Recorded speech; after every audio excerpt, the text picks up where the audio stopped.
함께 기도하시겠습니다. 주께서 심지가 견고한 자에게 평강에 평강으로 더하시리라.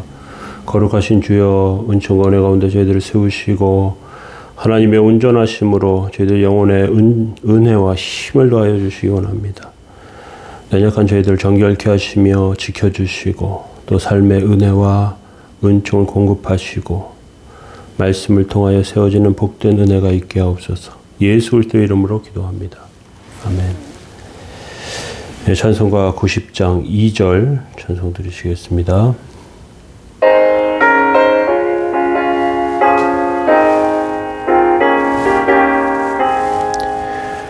내 친구 되신 예수님 날 구원하시려고 그 귀한 몸을 버리사 내 죄를 대속했네.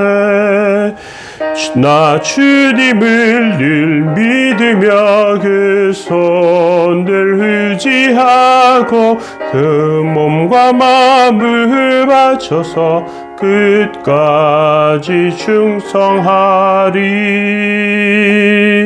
아멘. 시편 29편 1절부터 11절 말씀입니다.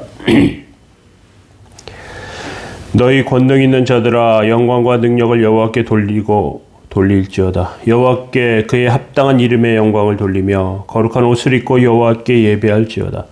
여호와의 소리가 물 위에 있도다. 영광의 하나님이 우레소리를 내시며 많은 물소리 위에 계시도다. 여호와의 소리가 힘이 있으며 여호와의 소리가 위엄차도다. 여호와의 소리가 백향목을 꺾으시며 여호와께서 레바논 백향목을 꺾어 부수시도다. 그 나무를 송아지같이 뛰게 하시며 레바논과 샤론으로 들송아지 같이 뛰게 하시도다. 여호와의 소리가 화염을 가르도다. 여호와의 소리가 광야를 진동하시며 여호와께서 가데스 광야를 진동시키도다.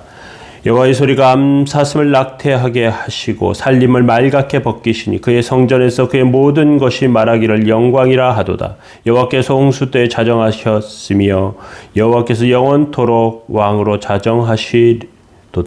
여호와께서 자기 백성에게 힘을 주시며 여호와께서 자기 백성에게 평강의 복을 주시도다. 아멘. 네. 다윗의 찬송 가운데 시편 29편은 여호와의 소리에 대해서 말하고 있습니다. 오늘 여호와의 소리 두 번째 시간으로 다윗이 들었던 하나님의 음성에 대해서 생각해 보기를 원합니다. 다윗이 얼마나 엎드려 하나님께 기도했을까요? 그는 상당히 어려움을 많이 만났고 그리고 하나님 묵상하고 또 하나님 뜻을 구하는 시간들을 많이 가졌습니다. 그는 광야에서 10여 년의 시간 동안 방랑자로 또 도망자로 그곳에서 하나님께 기도하며 묵상하며 하나님의 소리를 들었습니다. 광야에서는 아무 소리가 들리는 것 같지 않지만 아주 세미한 음성과 세미한 소리들을 듣게 됩니다. 동물의 소리도 들리고 바람 소리도 들립니다. 그런 가운데 하나님께 기도하면서 더 민감하게 하나님의 소리를 듣게 됩니다. 우리는 평소에 오래 기도하는 것이 쉽지 않습니다. 하려고 하다가도 딴 생각에 빠지기 쉽습니다. 그런데 절박한 상황에 빠지면 그렇지 않아요. 하나님께서 우리 안에서 정말 하나님의 그러한 모습을 생각하고 또 하나님의 뜻을 구하게 되는 그런 절박한 순간에는 시간 가는 줄 모르게 기도합니다. 다윗이 처음에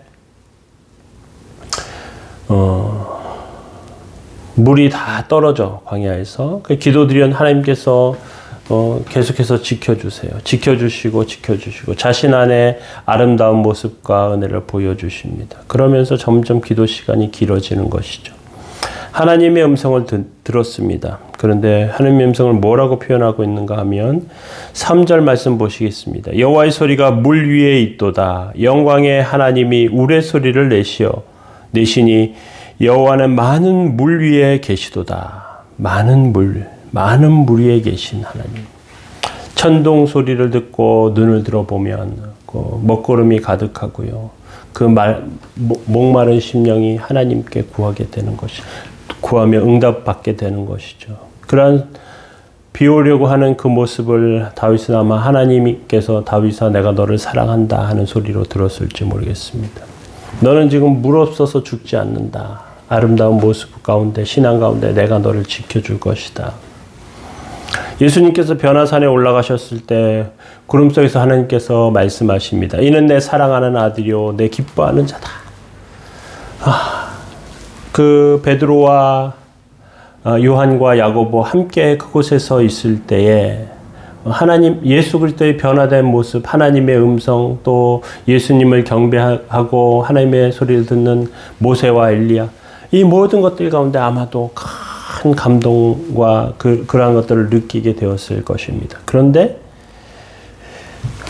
이렇게 하나님께서 보여주시는 것, 하나님께서 함께 하시는 것, 그것 통해 하나님의 뜻을 발견하게 됩니다.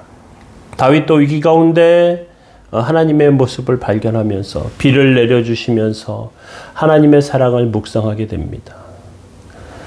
다윗의 이러한 찬송을 보면서 우리가 어려운 현실 가운데서 그 현실에 빠지는 것이 아니라 그 절망에 빠져드는 것이 아니라 내 안에 만드신 하나님의 아름다운 모습과 은혜를 발견하면서 세워져야 할 것인 줄 알아요.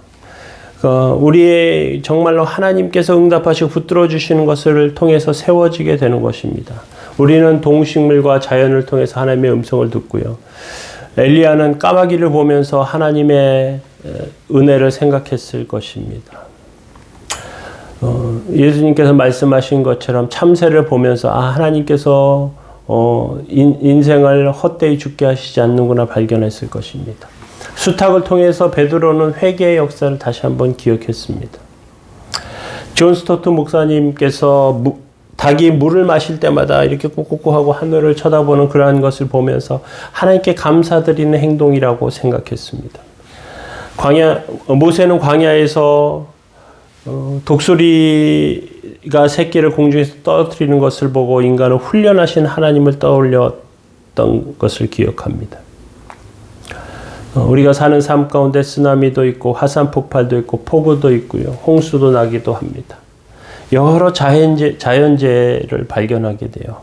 똑똑하고 잘난 사람들 그것 보면서 야 그건 자연의 공기의 순환 때문에 되는 것이야 뭐 어쩌고 저쩌고 이렇게 말을 합니다. 그런데 그 가운데 하나님께서 우리 인생 가운데 간섭하시고 인도하시는 것이 있구나, 하나님의 도우심이 있구나 생각하게 됩니다. 우리는 세상의 허영에 빠지면 안 됩니다. 환경에 함몰되어서도 안 됩니다. 하나님의 그 자녀의 정체성을 망각하고 세상 가운데 빠져들어서는 안 됩니다. 우리는 하나님의 은혜를 발견해야 합니다. 물소리를 통하여 많은 물소리 가운데 역사하신 그 하나님의 은총과 은혜를 생각할 필요가 있습니다. 왜냐하면 우리는 하나님의 존귀한 자들이기 때문에 그렇습니다. 교만하기를 원치 않으시고요. 우리가 하나님 바라보며 믿음 가운데 구하며 세워지기를 하나님 원하십니다. 오늘 저와 여러분들의 삶 가운데 그러한 하나님의 은혜가 있기 원하며 하나님의 도우심 가운데 세워지기 원합니다. 주께서 주신 놀라운 은혜와 권세와 역사가 가득하길 예수 그리스도의 이름으로 축원합니다. 기도하겠습니다. 거룩하신 주님, 주의 은총과 은혜 가운데 저희들을 세워주시고 하나님의 인도하심과 온전하심이 저희들 삶에 가득하게 하여 주옵소서. 주님 도우시고 함께 하실 때 쓰러지지 않게 하여 주시고 무너지지 않게 하여 주시며 어려움을 이기고 승리하는 복되고 거룩한 삶 다 되도록 주님 붙들어 주옵소서. 도우심의 손길이 많은 사람들 가운데 또 여러 가지 현상 가운데 하나님의 뜻 안에 나타나는 줄로 아오니 저희들 지키시고 세우실 때 찬송의 소리가 나오게 하옵소서. 오늘도 지키시고 인도하여 주시며 성도들의 삶 가운데 일터 가운데 보호하시고 지켜주옵소서. 감사드리며 예수 그리스도의 이름으로 기도합니다. 아멘. 우리 함께 기도하시겠습니다. 교회를 위해서 성도들 위해서 함께 기도해 주시면 좋겠습니다.